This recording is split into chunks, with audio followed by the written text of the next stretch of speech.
پیسه خوندي کول او نه لګول دا ډېر خراب سیز دی د انسان دپاره او چې کومه پیسه دې خرچ کړه په ځان دې خرچ کړه په ځان په بچو دې خرچ کړه په ښځه دې خرچ کړه په ګاونډي دې ولګوله په عام مسلمان کونډه رونډه دې ولګوله جومات مدرسه غریب له دې ورکړه دا ګل شوه ګل دې ته ګل وایي د دې فایده به په دنیا کې م الله درکوي او په آخرت کې به م الله درکوي ما خو ویلي چې صحابو ته به رسول الله صلی الله علیه وسلم حکم وکړ هغې کې به دویمه خبره نه وه خود حضور پاک څومره سخي و د حضرت عمر فاروق رضی الله عنه نه اس واغشت په بخاري شریف کې راځي هغه وی د الله رسوله زه به په تا اس خرڅوم اس ستاسو وی نه په بیه علم اس یې ترې واغېسته پیسې حضرت عمر له ورکړې هغه ټیمې د حضرت عمر زوی ته عبدالله ابن عمر ته خیراتي ورکاغلی ورکړ دا وال پلار نه ولا واغېسته پیسې ورکړې او زوی له یې ورکړ داسې هم کولی شو چې پلار ته یې وی چې دا اس دې زوی له ورکړه نه خپله پکې ځان را دننه کړه په بیه واغېست پیسې ورکړې او فورا هماغه اس په هغه مجلس کې د هغه زوی عبدالله ابن عمر رضی الله عنه ته وبخ صحابو کې الله د پیغمبر صلی الله علیه وسلم دقه صفتونه یې ښو دا عبدالله ابن عمر رضی الله عنه یو ځل د احد سره خوا کې په لاره تېرېده روان یو غلام و یو امرأې هغه ګډې چیلې سرولې دې پیسې امتحان کوي ازمایش پې کوي ګوري چې دا هلک د ده څه سوچ دی د ده څه نظریه ده عبدالله ابن عمر هغه هلک ته وایي خو هغه هلک دې نه پېژني چې دا د حضرت عمر زوی دی هلکه وایي یو ګډ چیلې را باندې خرڅ کا او ورته وایي دا خو زما نه دي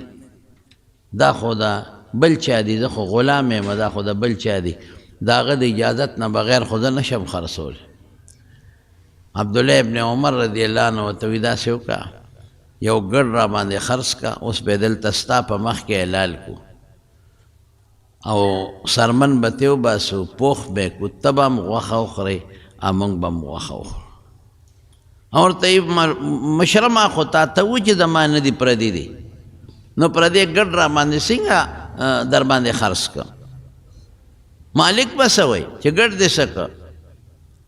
دې پیسې ازمایش کوي وي داسې وکړه چل درته ښیم ګډ را باندې خرڅ کړه پیسې واله پیسې به نغدې کې ستا به شي غوښه به مونږ دلته اوس ورته کړو ته به مخورې مونږ او که بېګاله مالک درنه تپوس وکړو چې په دې ګډانو کې خو یو ګډ کم دی ورته ویې شر مخ خوړلی دی شرمخ راغی وی تختو په دې غرونو کې پخوا په دې شاړو کې شرمخان به ډېر پیسې به هم نغدې کې مالک به هم درته څه ونه وایي غوښه به مخورې موږ به مخورو چې دا خبره یې وکړه هغه غلام قبلې ته مخ کړې او اسمان ته یې ګوته ونیوله وی این الله الله مې کوم ځای دی الله مې نه چې ته مالک به درنه خبر نشي نو مالک به خپل کار کوي الله خبرېږي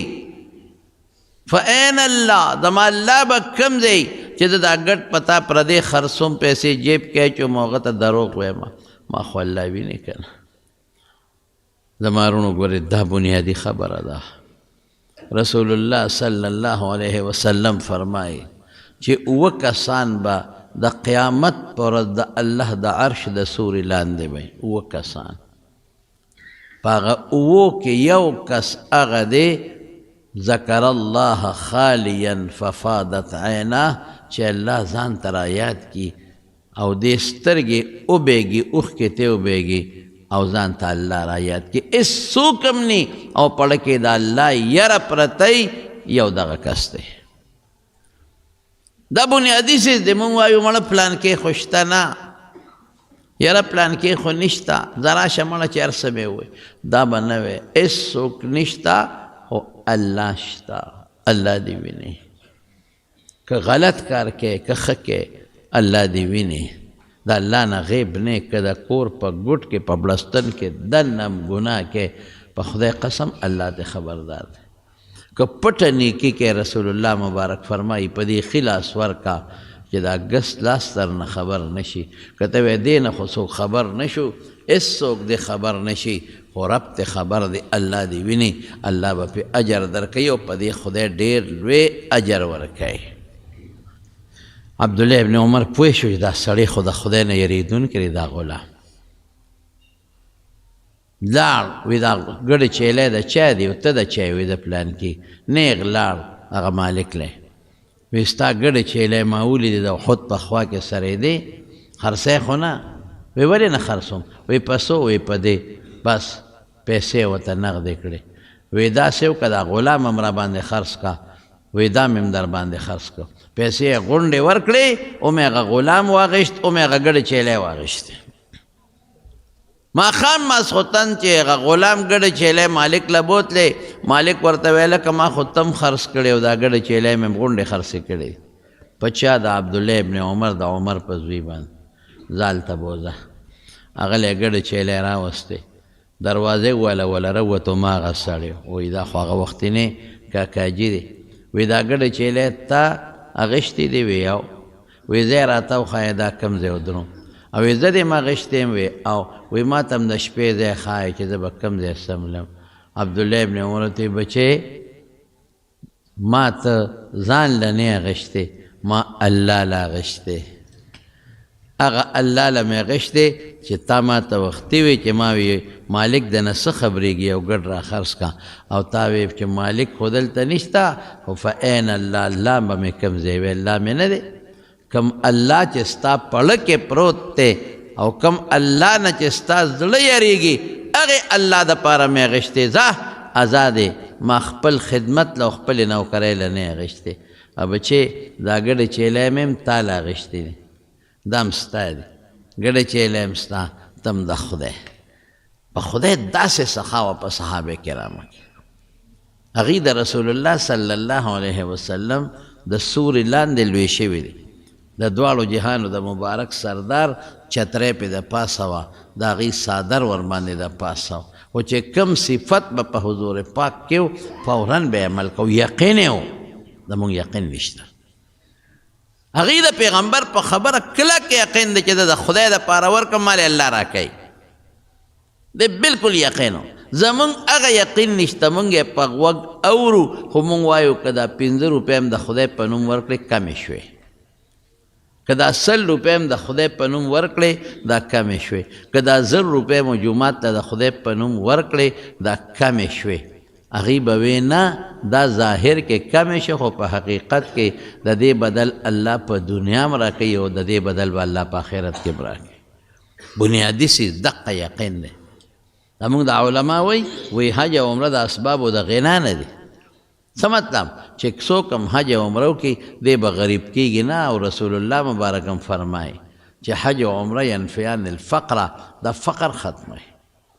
هلکه ولې فقر ختموي ځکه ډېرې پیسې دي د الله په لار کې ولګولې نو چې دې ولګولې نو تا به خدای غریبۍ نه خدای به د مالدارۍ د دې بدل به خدای درکوي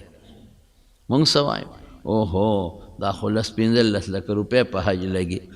په دې خو زما د زوی واده کېږي اوهو دا 15 لکه روپۍ به زه څنګه لګوم دقه زموږ سوچ دی پیغمبر یو څه وایي مونږ په خولې وایو چې مونږ د نبي علیه السلام تابعدار یو او د حضور پاک اتباع کو اړه کې هغه یقین نشته چې کم د صحابه او کم مونږ له پکار پیسې لاړې مونږ وایي رانه ولګې او یوازې دا نه چې بالکل د خدای په نوم دې ولګولې که نه خرچه دې وکړه بدل دنیا کې خدای در نه که یاد وسه خو یو څیز به پکې وي چې الله دپاره بالکل چې دا نیت دې پکې وي چې الله د ریاکارۍ نه لا تبطلوا صدقاتکم بالمن والاذى دا به نه وی چې زه په تا احسان کوم دا به نه وی چې په مړه تعالی بل ما پیسې درکړې ما له کار نه کې ما ورسره څونه ښېګړې کړي دي او نن مې ورته د یو کار وی او رالی ونه کړ دا نیت به نه کوې په ډېرې صدقه دوړه شوه د چا نه به تمه نه کوې په تمه به شیشې نه ورکوې دا به نه وی په هغه به احسان نه کوې وایي ما دله دا شی درکړی دی وایي مونږ خو دې غر کړو که نه ټول عمر مونږ وایو که نه یاره د سره ما څونه ښېګړې کړي دله ما څومره جامې دله ما څومره جوړې دله ما دونه ښېګړې او دی ما سره ګوره د ما خبره نه مني نو که ښېګړه یې د خدای دپاره کړي نو ولې یاد نو موږ دا ټولې قصې چې څومره دي د الله دپاره دي صرف الله ده یو د عبرت قصه مې درته مخکې هم کړې وه بعضې دوستانو به نه اورېدلې یو هلک په لاره تېرېده میډیکل ریف دا داروګان ماروګان د دې د اشتهار کوي او دا په ډاکټرانو ګرځوي چې د دې کمپنۍ دا دارو دي دا دي دا ښه دي داسې یو سړی په لاره تېرېده او سخته ګرمي شوې واه سخته ګرمي د دې ګرمۍ نه دا مخ تک سور راوتی و یو بوډۍ ښځه په یو کور کې اوسېدله هغه بوډۍ بار راوتی وه بوډۍ چې بار راوتی ویې کتل نو دا میډیکل لفټ دا هلک په لاره تېرېږي او ګرمي شوې ده او سخت دا مخ یې تک سور دی هله ورته وایي بچې دا دننه شه یو پوټې دمه شه او لاړ او یو ګیلاس پی وله راواغېشتل او هغه هلک له یې ورکړل بچې ډېره ګرمي دې شوې ده مخ دې د ګرمۍ نه تک سور دی دا پی وڅښه په هغه هلک یې هغه پی وڅښل یو ګیلاس پی او لږ یې دمه کړ بچې دلته کښېنه چې دا ګرمي ختمه شي نو بیا به ګوره یو ښځه ده یو ګیلاس پی دی په هغه هلک باندې وڅښه زمانه ډېره زیاته تېره شوه لږه نه ډېره زمانه ډېره موده تېره شوه دا بوډۍ دې کور کې اوسېده دا غریبه چېرته بېهوشه شوې ده بیماري پرې راغلې ده ګاونډیانو وړې ده هسپتال ته چې هسپتال ته یې وړې ده هلته کې د دې علاج شوی دی چې علاج یې وشو د زړه تکلیف ورته بای پاس اپریشن یې ورته کړی چې کله دا بلکل ټیک شوه هغه هسپتال کې خو بل رست والی یا مخکې جمع کوي یا رست والی او ټول دارو درمل او خوراک مراک په هسپتال دا بار ملکونو کې اوس هم داسې شته هر څه ورکوي چې دا ښځه جوړه شو ټیک شوه او دا ډسچارج شوه او ورته یې وایي چې ته بس ته جوړه شوې ته ځه ته مونږ بېهوشه راوړې وې مونږ د زړه اپریشن وکړو ټیک شوې نو چې دا هغه کاونټر ته لاړه چې کوم ځای نه هغه دا ډسچارج کېږي نو هغوی ورته بل راوویسته چې په تا دومره لکه روپۍ خرچه شوې ده ښځې په ځان راکېښودې تا خدای پاک غر کړم مونږ ما څه کار و ما سره دونه پیسې کم دي ما سره دومره پیسې کم دي زه د کمې راوړم او هغه چې هسپتال ته راوړې هغوی ته هم خیرې کولې دا د خدای غر کې زه سله راوړم خو بوډۍ ښځه مړه به مه کړه زه د هسپتال ته چا ولې راوړم ما له ولې علاج کوم ما سره دومره پیسې دا د لکونو روپۍ اوس کم دي پرایویټ هسپتال ته یې راوړې ما ته ته په مصیبت اخته یم هغه ورته وایي هغه سړی یا ښځه او ته یې ترورې چغې مه وه نو وایي پیسې د کمې وایي ته خبره خو وګوره دا کاغذ ته واړوه چې کاغذ یې واړو نو هغې باندې یې لیکلي و چې ستا پیسې وصول شوي دي پیډ ختم وصول شوي دي نو بس دا لکه خوشحاله خو شو چې پیسې خو زما بل چا ورکړي دي زه دې نه خلاص شوم خو دا پیسې مې چا ورکړي دي دا راته ووایي چې زما دا دومره لکونه روپۍ خرچه چې په ما شوې ده نو دا چا دا پیسې ورکړي دي څوک داسې یو انسان و چې زما دا قرضې خلاصه کړې ده لکونه روپۍ نو هغه سړی ورته ووایي ترورې ته لاندې خو ګوره که نه نظر دې لګي که نه لګي نو لاندې پکې په انګریزۍ کې یو جمله لیکلې وه چې تھینکس فار اے ګلاس آف ملک چې د یو ګیلاس د پیو شکریه د یو ګیلاس د پیو شکریه چې ښځې پته ولګوله دا پرایویټ هسپتال د هغې هلکو چې کوم هلک باندې دی پیس کړي هغه خدای کامیاب کړی دی مالدار کړی دی هسپتال یې جوړ کړی د زړونو قیمتي او چې څنګه یې دا ښځه راوړې ده هغه لیدلې ده نو هغه پېژندلې ده چې دا خو همغه ښځه ده چې یو وخت کې په ما یو ګیلاس پیس کړی فري علاج یې ورته دا زړونه بدلونکی انسان نه دی دا الله دی پړه کې اچول دا د الله کار دی دا نظام د الله په لاس کې دی دا نظام قسم په خدای خدای چلے دا سوچونه کې فکرونه کې چې ګنې زه یو ځل روان وم عمرې له عمرې لتلمه نو په عمره کې هغه د کراچۍ باندې زما تللو کراچۍ کې زمونږ سټی وه غالبا 1994 د دې ځای نه ما سره فیض محمد حاجي صاحب مو خدای پاک دې وبخي د دیدار آباد هم را سره ملګري همې ګوه خو هغه وفات شوی نور هم راسه یو دوه کسانو نو چې زه تلمه نو کراچۍ کې زمونږ شپه وه نو قانون دی چې دا کوم ځای کې جز د دې خپل څه قانوني او یو ځای کې د سټی وي نو تاله هغوی هوټل درکوي نو مونږ چې کراچۍ ته لاړو هلته کې په ایرپورټ مونږ سینکوز شو مونږ د دلته نه ایجنټ ویلی و 14,000 روپۍ ټکټ و ښه 16,000 نو مونږ ته ایجنټ ویلی و چې شپه به دله حکومت درکوي جز والا به درکوي نو چې زه کوز شوم هلته کاونټر له تلمه چې زه ورته ووایم چې مونږ له شپې له هوټل راکړي سبا زمونږ جدې ته فلایټ دی چې څنګه تلم یو بټوه پرته وه دا د اجانې غاړې ته ساچې بټوه ما زر راوچته کړه یو پنجابي و که سندي و هغه پې ګواښ وکړه خو ما راوچته کړه چې راوچته مې هلکه زمونږ د ملګري ده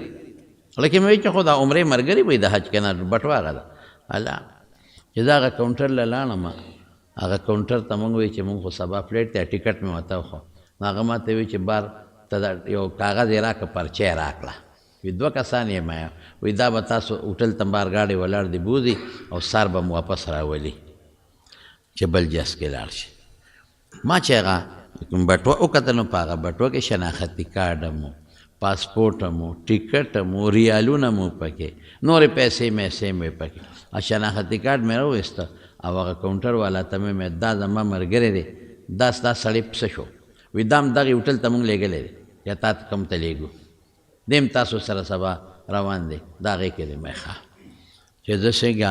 بس ته وخت هوټل ته یې بوتلو یاره ته یقین وکړه چې هوټل ته مونږ څنګه ورتلو که نه نو د هوټل په خوله کې یو څو کسان ولاړ دي یو 2-3 پکې بوډاګان دي داسې هغه یو لاس رپېږي داسې خو چې ما وکتل ما وپېژنده که شناختي کارډ شي خو ما سره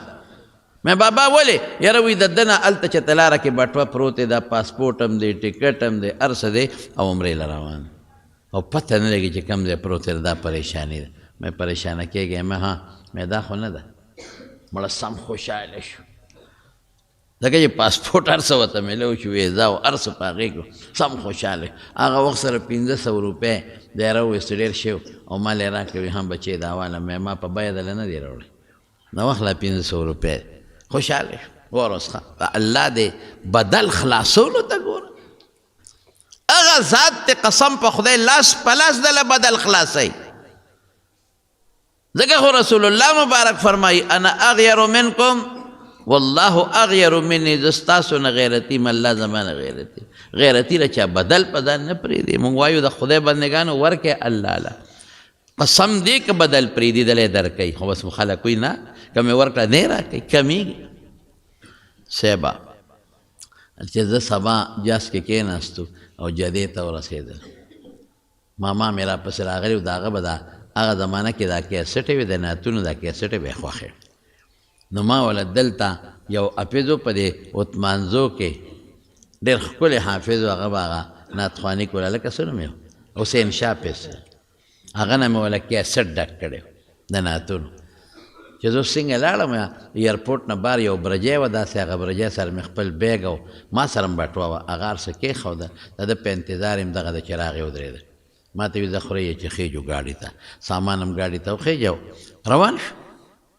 یاره چې د جدې نه بار هم داسې نیم مزل وکړو ما ته وي خورې د ما کیسټ ترې راوړی دی که نه مې هو وی راکړه چې ولګو که نه چې اوس کیسټ راکړه ولګو وړه مې ټس نارې کړې اخو مې بټوه کې دی هلکه مې ته وګوره بټوه جوړدمان هلته کې په هغه ایرپورټ کې پاتې شو ما ته وی نه یاره بټوه ما سامان ټول شاته ډېک کېښودی یاره مې زما شک ته تودرې ما وی کېښود یاره مې تودرېږه ګورو چې ګاډۍ ودره چې وکتل بیګ هر څه بټوه نه وه ځه اوس څه کې بټوه کې پیسې هم دي ریالونه هم دي او نور هر څه پرېږده پاسپورټ او ټکټ هر څه پکې دي یا خدایه دا څه په مصیبت وړی اوس هلته ټرن کم دی هلته کې دا واپس یو ټرن نه دی دا ډېر لرې وي ځکه موټر وی ده بس سړک خولې روانې شوې ځکه نور څه نشته، پیسې خو به چا نه قرض هم والي، خپل هم شته، رشته دار هم شته، خو پاسپورټ ویزې سره به څه کوي. هغه غریب نم خولې بیګي منډې منډې تلو یو ځای کې ټره نو هلته کې م ګاډي راته وکړه، یا راته وکړه راځئ ایرپورټ ته. بلا وخت وړی چې په ایرپورټ ور دننه شو، ابرجۍ ته مې وکتل، زما بټوه پرته وه، خو بیا مې مړه کې ټسه وه. مې چا به دې سامان ایستې و تشه بټوه به پرته وي. یاره ته یقین وکړه چې بټوه مې راوچته کړه او کولاو مې کړه، هر څه پکې محفوظ پراته و. ما یې ربه ډېر زر دې بدل راته دې وښوله چې که هلته دې په هغه شي سترګې پټې کړې وې، دلته به د نو دار ستلل. زما وروڼو الله پاک د چا بدل پرېږدي نه، په هغه ساعت ته له خدای پاک بدل درکوي. د خدای په لار کې نه ورکوې، سزا یې څومره ده؟ والذین یکنزون الذهب والفضة. او الله فرمایي چې سره او سپین خزانه کې او د خدای په لار کې نه خرچ کوي، حقوق نه ورکوي، نه پردی حق، دا هم د خدای په حکم دی، نه د الله حق، نه جومات کې، نه غریب لا، نه کونډې لا، نه صدقه، نه خیرات. الله وی فبشرهم بعذاب علیم. اے محبوبه د دردناک عذاب زیری والا ورکا. دردناک عذاب برسیږي. هغه دردناک عذاب څه دی؟ دا یوم یحما علیها فی نار جهنم. دا مالونه به خدای راوالي، د دې نه به الله تختې جوړه کړي، تختې، او دا به د جهنم په اور کې سری کی ګرمې به کی، او د دې انسان تندیله او شاله او اړخونه له به پې داغونه ورکوي. دقه مال باندې داغونه به درته میلاویږي، او بیا به څه وایي؟ هذا ما کنستم لانفسکم. دا هغه مالو چې ځان له مو جمع کړی، فذوقوا ما کنتم تکنزون. چې کم مال هم ځان له خزانه کړی، د هغې سزا او د هغې وبال وڅکه. اوس به څه کوې ورسره؟ ته خو مال دې جمع کو، پرېږدې، بچو ته دې پرېښود، نسو ته دې پرېښود، او د خدای لار کې دې ونه لګو. د دې نه د اوسپنې تختې جوړېږي، د دوزخ اور کې به سري کېږي او داغونه به درکوي. دا د الله د قرآن وینا ده. حدیث کې راځي رسول الله صلی الله علیه وسلم فرمایي دا مال به الله ګرم کی، کم مال نه چې ته زکات نه ورکې. ډېر خلک دې زکات نه ورکوي، داسې معمولي غوندې چې ته یو 100 روپۍ ورکې، باقي زکات نه ورکوي. وایي مال کمیږي. د خدای بنده که زیات نه شو، د خدای د رضا دپاره یې ورکه راشه. ولې خدای دروغ وایي، پیغمبر دروغ وایي؟ الحمدلله رښتیا وایي. دا پیسې به راواخلې او دا به د اوسپنې ګرمې به کي، او په دې تی د پاسه به یې کېدي، د تی د اثر نه دی، په دې د پاسه به یې کېدي، او دا به دومره ګرم وي چې شاته دې اولي ته به یې توخېږي، او شاته به په دې اولي ورته کېدي، دا به دومره ګرم وي چې مخامخ بار به یې دې تی ته دا تو را رسېږي. او رسول الله صلی الله علیه وسلم فرمایي، او بلکې قرآن کې راځي سیطوقون ما بخلوا به یوم القیامت. بعضو خلکو له به الله داسې وکړي چې د دې مار نه به، د دې مال نه به خدای یو اجدها جوړه کړي، غټ خامار به ترې جوړه کړي. هغه خامار به راوالي او دله به یې په دې غاړه کې راواچوي، او دا وښکي به وله شوکوي، دا وښکي په دې به ورته چکونه لګوي چې په دې خولې تا مردار مال خوړلی دی، زکات ته نه دی ورکړی، صدقه خیرات ته نه دی کړی. دا وښکي به ورته راکاږي، چکونه به لګوي، او مار به ورسره خبرې هم کوي، انا کنزکه انا مالکه، زه ستا خزانه یم، زه ستا مال یم، ګورې ښه ستا خزانه. ټیک شوه ته اوس د مارونو دا ولې مونږ د خدای په لار کې خرچې نه کوو؟ دا مال ولې نه ورکوو؟ مونږ یریږو چې کم به شي، دغه بنیادي وجه ده. نو پیغمبر وایي نه کمیږي، الله وایي نه کمیږي. خاړو دا کم شو، ته وایې کم شو، نو دا کمیدل د ښه دي له دې نه چې په قبر کې او په آخرت کې په الله سزا درکړي. رسول الله صلی الله علیه وسلم فرمایي چې چا باندې په څاروو کې زکات واجب شوي لازمي او نه ورکوي، وایي د قیامت په میدان کې به دې خدای غټ کړي او په دې میدان کې به یې خور کړي، داسې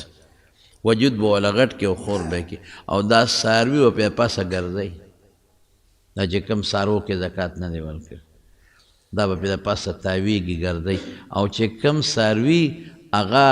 د اوښان وغیره دي چکونه به پې لګوي او چې کم د ښکرو والا څاروي دي ګډان او غویان وغیره نو په ښکرو به یې وی کم څاروي چې هغه بنده پیو له ساتلی وي نو په هغې کې زکات نشته ځان له ساتلی یو دی که دوه دی کم څاروي چې هغه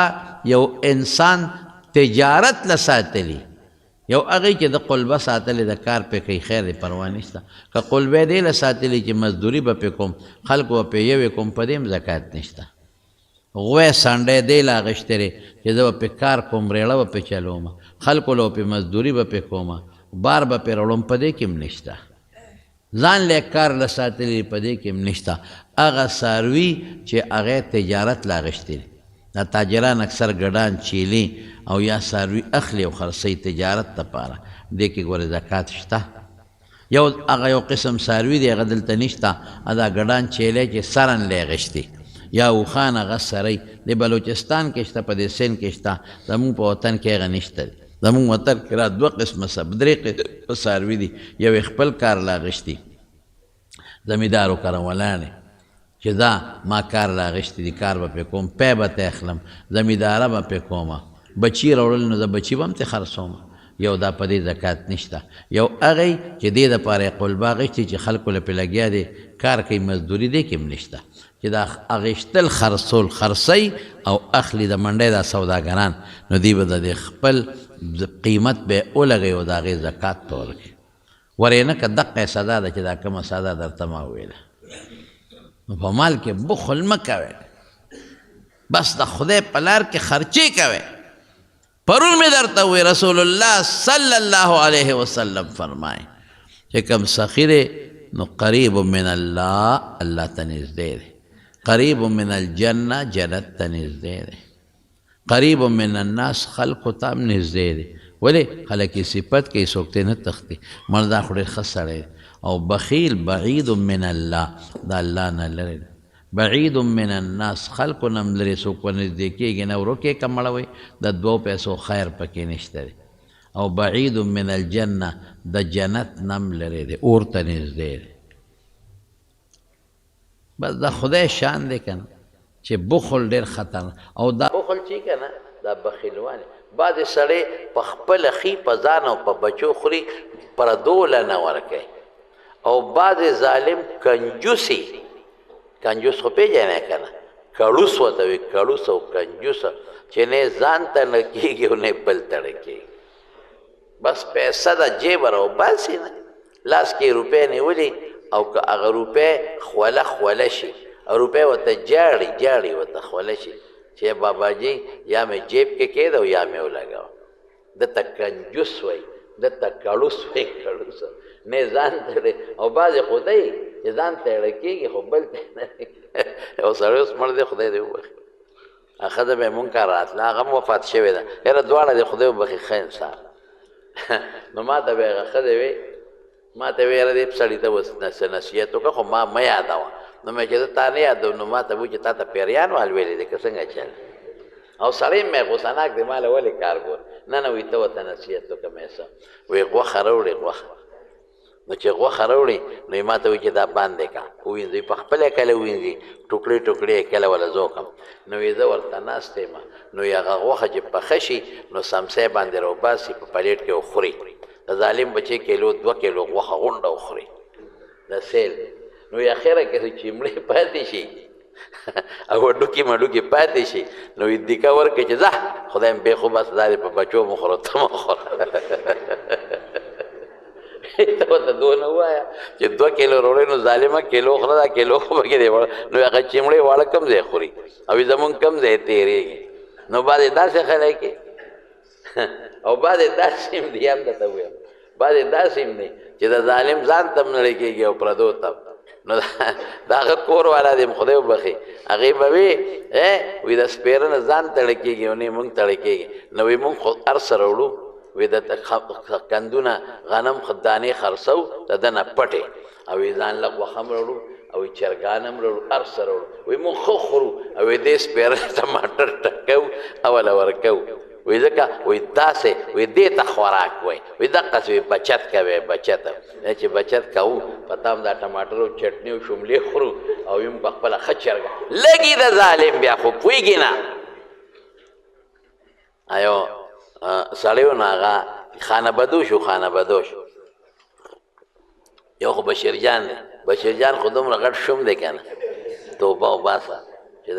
د جیب نه 2 روپۍ د ظالم نه روي کله ورسره نمی او کله ښه جیب ډکي دا در یو طرف جیب هم پړسېدلي او دا بل طرف جیب هم پړسېدلي زه خو پېښم چې نن یې شیوالی دی نو خبره مې دې پورې کوله چې هغه د خانه بدوش یو خیمه وه نو یو سړی غریب په لاره تېرېده نو هغه اوږې خانه بدوشو ته وایي اوږې ما او د خدای په نوم سراکې نو هغه ښځې زر په پلیټ کې ترکاري راواچولو ډوډۍ خاوند ورته څه کې وایي دغه سړی دی غریب دی سوالګر دی هغه له ورکوم کېده خبیث لور هغه له ورکوم زمونږ پې بیخ ووته سهار نه ماښامه پورې منډې و پیسې پیدا کوو او ته یې ویشې خلکو له ورکې ښځه ورته وایي خدای دې بیخ وباسه د شومپړق بچیه غریب دی اوږې دې وي بس ځان لرې ګټي دا زما مال دې ما راوړی دی ته یې ویشې او ته بیا وایي ګوره د خدای نوم یې واخېسته د الله د نوم نه قربان دا لږه روټۍ کېده ښه د غریبه خو بیا د خاوند نه یېرې هغه ډوډۍ پې کېښوده دا غریب لاړ هلته د خانه بدوشو بله خیمه لګېدلې هلته یې آواز وکړه روډۍ راکې اوږې ما هغه سړی ښځې ته وایي هله شا به غریب دی د خدای او دغه یو نوړی ډوډۍ او ترکاري راواله ورکړه هغه ښځه ورته ولې ورکړه وایي خدای دې بیخ وباسه زما مال دی ما ګټلې ده ته یې ورکړه وایي تا ګټلې ده خو ما پخ کړې ده اور ما بل کړی پوکي ما والي تو ما تېر کړی دی ورکه ورکه ورکه نو ښځې ورنه کړه نو د سوالګري وخندل نو هغه سړی ورته وایي وایي ملګري ولې دې وخندل وایي اومې خندل دی چې خبره مې هلوړې غوندې ولیده نو هلته ښځې راکوله خو سړی شوم پړقو هغه را باندې خدای ونیوه دلته ته راکې ښځه شوم پړقه ده هغه را باندې خدای ونیوله نو هغه سړی ورته وایي دا څه ده خندا خبره خو نه ده وایي هغه زما خور ده او دا سپېره د هغه خور ده وایي څنګه چې هغه بشیر جان دی څنګه چې هغه کړوس دی نو دغه رنګې دا خور هم کړوسه ده او څنګه چې زه سخي به نو خور به هم سخي دا زما خور ده هم سخي هغه هم سخي هغه بېوقوف کړوس دی نو دا هم کړوسه نو بعد دی که نه چې نسبن د خدای شان دی که ته ورته محنت هم کې او زاري هم ورته کوې چې د خدای کور دی د خدای جومات دی مدرسه ده ورکه که نه او هغه پلار نه پکې دا صفت راغلي پلار کې د نیکه نه دا صفت راغلي ښه پیسه ورسره ډېرې په خدای یقین خپې بلې خپې به ګرځي او دا سخا پوندې به یې نیولي دا سخا پوندې چې هلکه راشي چې دا پوندې خدای لپاره اکمال وم خدای دې غر کا لږ مال دی دی لږ دولت دی په خدای د دې خلکو د مالونو نه شلېږي مال ته پاتې شو نوسوته نوسوته او ټوله ورځ دغه شملې دي او لاوڼ دی او چټني ده ولې که نه بچو له راوړی نه یې په ځان لګوي خدای ته وګورئ داسې مه کېږئ په ځان هم ولګوئ اسراف او تبذیر مه کوئ په ځان هم خرچه وکئ په بچو هم خرچه وکئ په ښځو هم خرچه وکئ ګاونډي له هم ورکئ کونډو له هم ورکئ یتیمانانو له هم ورکئ قسم دی ګورې قسمیت درته دا به نه وی چې یوازې زکات حق دی ان فی المال لحقا سوى الزکات د ترمذي حدیث دی دا چې په ګاونډ کې د کم د لوږې مري قسم دی د دې در باندې حق دی خدای به درنه تپوس کوي د چرګان خورې قربې خورې او ګاونډي غریب ترې ډوډۍ نه میلاویږي نن داسې دور دی داسې وخت دی چې خلکو سره د علاج پیسې نشته سلمان ما ته خبره کوله زما زوی وی هسپتال کې چې وم ډاکټر مریض ته به هم دارو لیکل چې سار به رالو سار که نه نو موږ وی دارو وی ما خو نه دي راوړه تا ته چې ما پرون لیکلي وي چې دا دارو راوړه وی په څه راوړه څه دي راسه د خلکو بچي د دارو د لاسه چې پلار او مور سره دارو نشته په هسپتال کې تړتکې وی او لاړل مړه شو خلکو سره د درملو د دارو پیسې نشته ورشه خلک نن د لوږې دونه ګراني ده چې خلک د لوږې مري او بعضې خلک د پیسو د لاسه چوي دا حقونه یې در باندې ردي غریبانانو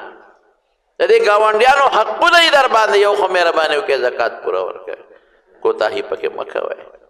او چې دا کم په ګاونډ کې غریبانان دي کونډې یتیمانان مسکینان د دوی خیال ساتئ تروړه وړه والا اخلئ ګوړه والا اخلئ غریبانان دي چینی والا اخلئ جامې والا اخلئ په زکات کې مانه پرونه مجلس صاحب تپوس وکړو جامې م ورکولی شي قیمت به ولګې چې د دومره پیسو دي دا ورکولی شي په زکات کې وړه م ورکولی شي مثلا تروړه چې په سودا دا دونه تروړه مې ورکړه دا د هغې